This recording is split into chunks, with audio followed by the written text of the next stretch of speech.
देखिए बच्चों, question number 7 में आपको काफ़ी मज़ा आएगा। यहाँ पर 4 तरह के मैकेनिज़्म दिए गए हैं। ठीक है, ये हमारा स्टार्टिंग मटेरियल है और इससे देखिए डायरेक्ट ये प्रोडक्ट बनाया है पी मैकेनिज़्म से, इसमें CO2 निकाला है।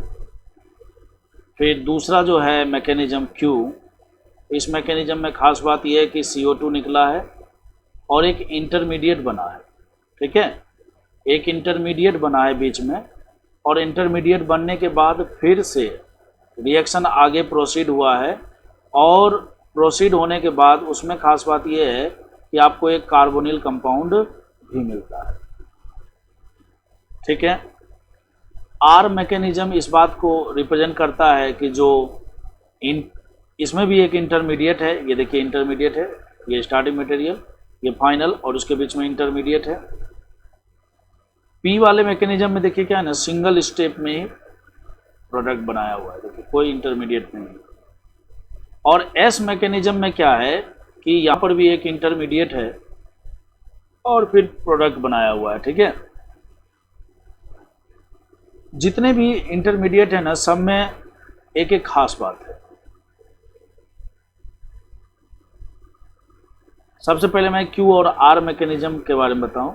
क्यू और आर मैकेनिज्म वही फॉलो करेगा, वही कंपाउंड फॉलो करेगा जिसमें कार्बोनिल कंपाउंड बना है। लेकिन इसमें भी देखिए 2 डिफरेंस दिया हुआ है। डिफरेंस क्या है, एक में इंटरमीडिएट आर डॉट के रूप में है और एक में इंटरमीडिएट RCO2 डॉट के रूप में है। ठीक है, तो आपको देखकर पता करना होगा कि किस वाले में इंटरमीडिएट। भाई आपको पता है कि इंटरमीडिएट जो है, इंटरमीडिएट का लाइफ बहुत कम होता है। ठीक है, बट इंटरमीडिएट बनेगा कि नहीं बनेगा ये उसकी स्टेबिलिटी पर भी डिपेंड करेगा।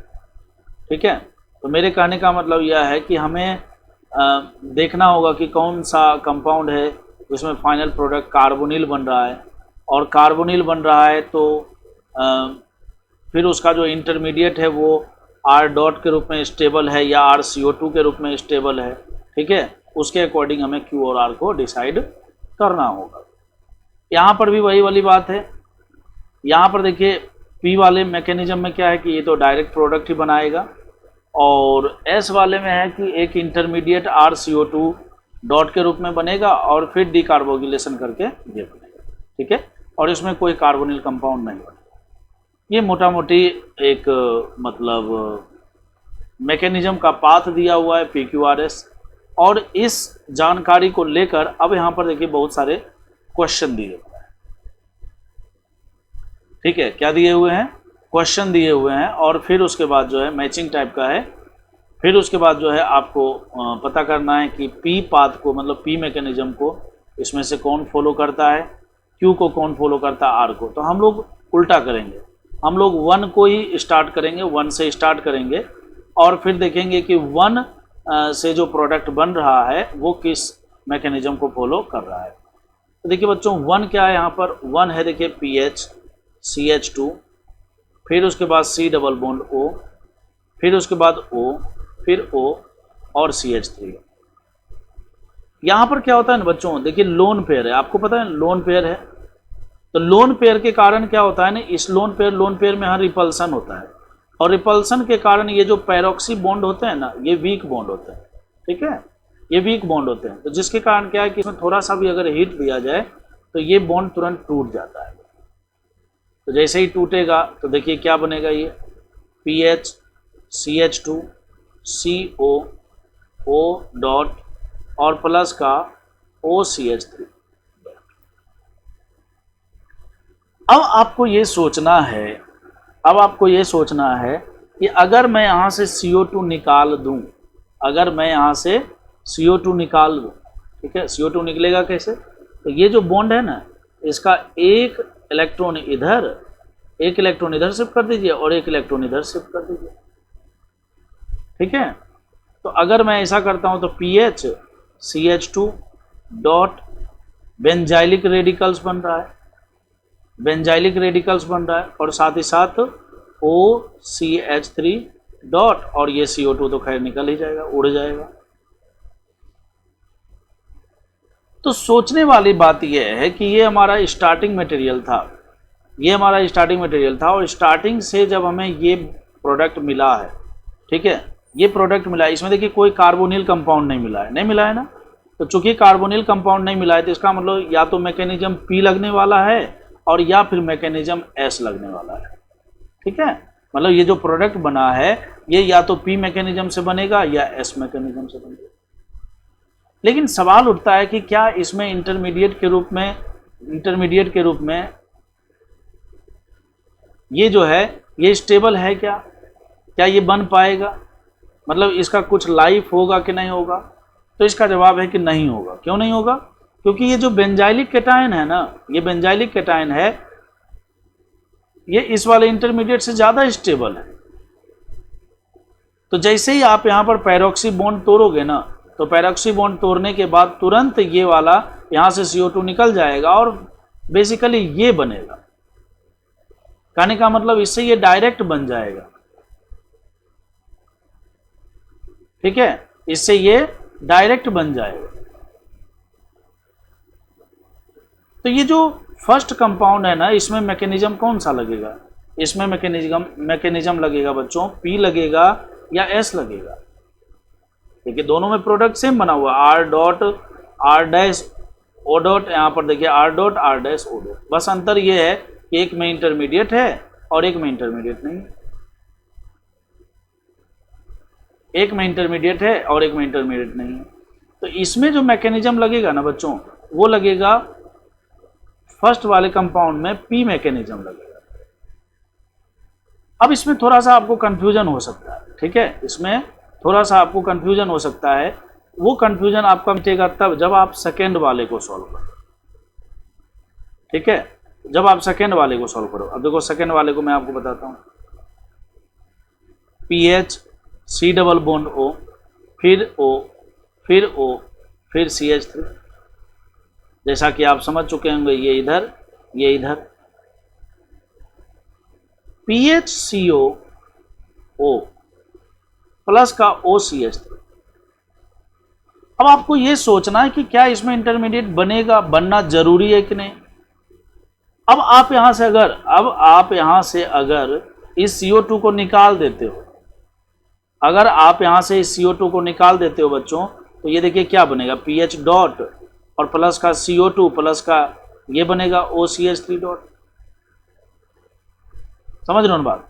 और आपको पता है कि जब भी किसी बेंजीन रिंग के ऊपर कैटायन बन जाए या बेंजीन रिंग के ऊपर रेडिकल्स बन जाए, तो ये हाईली अनस्टेबल होते हैं कि नहीं। तो इसका मतलब ये है कि डायरेक्ट ये प्रोडक्ट तो नहीं बनेगा, ठीक है, डायरेक्ट ये प्रोडक्ट तो नहीं बनेगा। यहां पर डायरेक्ट ये प्रोडक्ट क्यों बना? क्योंकि ये स्टेबल है, ये जो फ्री रेडिकल्स है, इसको बेंजीन रिंग से रेजोनेंस की स्टेबिलिटी है, तो डायरेक्ट ये प्रोडक्ट बन जाएगा। लेकिन यहां पर डायरेक्ट ये प्रोडक्ट नहीं बन सकता है। बोलिए यहां ना, इसमें डायरेक्ट ये बनेगा फाइनली यही, लेकिन ये डायरेक्ट नहीं बनेगा, पहले बीच में ये इंटरमीडिएट बनेगा, है ना, इंटरमीडिएट बनेगा कुछ देर के लिए, फिर उसके बाद ये प्रोडक्ट बनेगा। और यहां पर क्या है, ये सिंगल स्टेप में डीकार्बोक्सिलेशन करके ये प्रोडक्ट बना देगा। कारण यही है कि जो फाइनल प्रोडक्ट बन रहा है उसकी स्टेबिलिटी उतनी नहीं है, हाईली अनस्टेबल प्रोडक्ट है। समझ रहे हो बात। तो सवाल उठता है कि फर्स्ट वाले में P मैकेनिज्म लगेगा और सेकेंड वाला जो एग्जाम्पल था, यहां पर देखिए सेकेंड वाला जो एग्जाम्पल था, उस सेकेंड वाले एग्जाम्पल में, ठीक है, P मैकेनिज्म लगेगा कि S मैकेनिज्म लगेगा, ठीक है भाई। देखिए सेकेंड वाले में भी क्या कोई कार्बोनिल कंपाउंड बना है? तो सेकेंड वाले में भी कोई कार्बोनिल कंपाउंड नहीं बना है। तो कार्बोनिल कंपाउंड नहीं बना है तो इसका मतलब P मैकेनिज्म लगेगा या S मैकेनिज्म लगेगा। P मैकेनिज्म तब होता जब डायरेक्ट प्रोडक्ट बनता, डायरेक्ट प्रोडक्ट तब बनेगा जब डायरेक्ट CO2 निकल के बनने वाला प्रोडक्ट स्टेबल हो, ठीक है। अब यहाँ पर क्या है, डायरेक्ट CO2 नहीं निकाल सकते। क्यों नहीं निकाल सकते? क्योंकि डायरेक्ट CO2 निकालने के बाद जो फिनाइल रेडिकल्स बन रहा है वो उतना स्टेबल नहीं है जितना बेंजाइलिक रेडिकल स्टेबल है। तो इसलिए बीच में ये इंटरमीडिएट बनेगा, मतलब एक इंटरमीडिएट से होकर प्रोडक्ट बनेगा। ठीक है, तो दूसरे वाले में बच्चों एस मैकेनिज्म लगेगा। ठीक है, अब मैं थोड़ा सा इसको साफ कर देता हूं।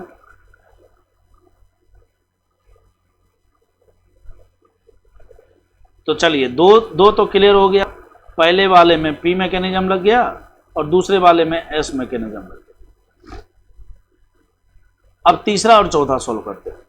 तीसरे में देखिए पहला नंबर तो ये बॉन्ड यहां से टूटेगा, बोलिए यहाँ या ना, तो PH CH2 C double bond O dot. फिर उसके बाद क्या होगा, उसके बाद क्या होगा? अब आप जब जैसा कि समझ रहे हैं, समझ सकते हैं कि यहां पर देखिए क्या होने वाला है, बेंजाइलिक रेडिकल बनेगा तो मतलब CO2 डायरेक्ट निकल जाएगा, यहां से CO2 यहां से डायरेक्ट निकल जाएगा। तो ये बनेगा PH CH2 डॉट प्लस का CO2। साथ ही साथ क्या बन रहा है, तो साथ ही साथ बन रहा है बच्चों C में यहाँ O डॉट लगा दीजिए, यहाँ CH3 लगा दीजिए, इधर भी CH3 लगा दीजिए और इधर लगा दीजिए CH2 और फिर PH लगा दीजिए। ठीक है भाई, इस लेफ्ट वाले से तो देखो ये मिल गया, लेकिन अब राइट में जो बना है ना, अब देखिए दो मैकेनिज्म ऐसा है जिसमें कार्बोनिल कंपाउंड बन रहा है। दो मैकेनिज्म ऐसा है जिसमें कार्बोनिल कंपाउंड बन रहा है, जिसमें से एक में डायरेक्ट इंटरमीडिएट के रूप में R डॉट है और एक में डायरेक्ट इंटरमीडिएट के रूप में RCO2 डॉट है। R डॉट वो बनाएगा जहां CO2 निकालने के बाद बनने वाला इंटरमीडिएट स्टेबल हो जाएगा, और RCO2 के रूप में वो रहेगा जहां CO2 निकलने के बाद बनने वाला जो बेंजाइलिक रेडिकल होगा वो स्टेबल नहीं होगा, मतलब जो भी रेडिकल बनेगा। लेकिन खास बात यह है कि फाइनल प्रोडक्ट में कार्बोनिल कंपाउंड बन रहा है। देखिए बनाते हैं, अगर ये वाला जो बॉन्ड है इसका एक इलेक्ट्रॉन इधर शिफ्ट हो जाए और एक इलेक्ट्रॉन इधर शिफ्ट हो जाए बच्चों, तो देखो क्या बनेगा, PH CH2 डॉट प्लस का CH3 C double bond O और CH3। अब देखो ये बनने वाला कार्बोनिल कंपाउंड क्या है, एसीटोन है। बनने वाला कार्बोनिल कंपाउंड क्या है, एसीटोन है। बोलिए हाँ ना। ठीक है, तो कहने का मतलब है कि ये तीसरा हो गया।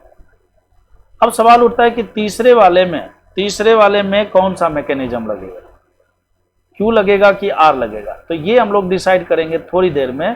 पहले हम चौथे वाले को सॉल्व करते हैं, तब आपको आराम से अच्छे से समझ में आएगा, फिर आप अपने आप डिसाइड कर लोगे। देखो ये खुलेगा, ये खुलेगा। अब ये खुलेगा तो देखो यहाँ पर PH CO डॉट और फिर यहाँ पर देखो C, यहाँ O डॉट CH3, फिर उसके बाद देखो यहाँ पर क्या है CH3 और यहाँ पर है PH। अब जैसा कि आप समझ रहे हो कि यहाँ से अगर CO2 डायरेक्ट निकाल दिया जाए तो ये फिनाइल रेडिकल बनेगा, और फिनाइल रेडिकल उतना ज़्यादा स्टेबल नहीं है। फिनाइल रेडिकल जो है उतना ज़्यादा स्टेबल नहीं है। तो इसका मतलब यह है कि फिनाइल रेडिकल को इंटरमीडिएट के रूप में बनाना वो सही डिसीजन नहीं होगा। ठीक है, फिनाइल रेडिकल की स्टेबिलिटी नहीं है, अनस्टेबल कंपाउंड है। तो इसीलिए क्या है ना कि जब चौथे वाले कंपाउंड को जब हम प्रोडक्ट के रूप में तोड़ेंगे, ठीक है, तो वैसी स्थिति में जो इंटरमीडिएट रहेगा ना वो PH CO2 के रूप में ही रहेगा। फिर हम आगे प्रोसीड करेंगे। अब इसमें भी देखिए क्या कहता है कि एक कार्बोनिल कंपाउंड बना रहा है, तो देखिए कार्बोनिल कंपाउंड भी बनाते हैं। कार्बोनिल कंपाउंड बनाने के लिए फिर से इस वाले बॉन्ड को आधा इलेक्ट्रॉन इधर दे दीजिए, आधा इलेक्ट्रॉन इधर, मतलब एक इलेक्ट्रॉन यहाँ से PH रेडिकल, और ये देखिए C डबल बॉन्ड O और CH3, और ये CH3 एसीटोन बन गया। तो कार्बोनिल कंपाउंड इधर भी बन रहा है, और यहाँ से भी फाइनली क्या होगा, एक इलेक्ट्रॉन इधर, एक इलेक्ट्रॉन इधर।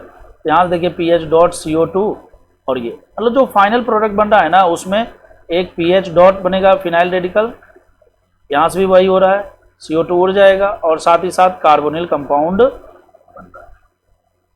तो इसमें भी कार्बोनिल है, इसमें भी कार्बोनिल है। बस अब आपको ये डिसाइड करना है कि RCO2 माने RCO2 वाला जो इंटरमीडिएट है वो किस में बना है। ठीक है, RCO2 वाला जो इंटरमीडिएट है वो किस में बना है। देखिए एक RCO2 डॉट है और एक डायरेक्ट R डॉट है। तो R डॉट मतलब CO2 उसमें निकालना है जहां से CO2 निकालने के बाद बनने वाला रेडिकल स्टेबल होगा, और वो कहां पर होगा, वो होगा इस बेंजाइलिक वाले। ठीक है, तो 3 वाले में जो है ना, 3 वाले में मैकेनिज्म फॉलो होगा कौन सा, Q वाला।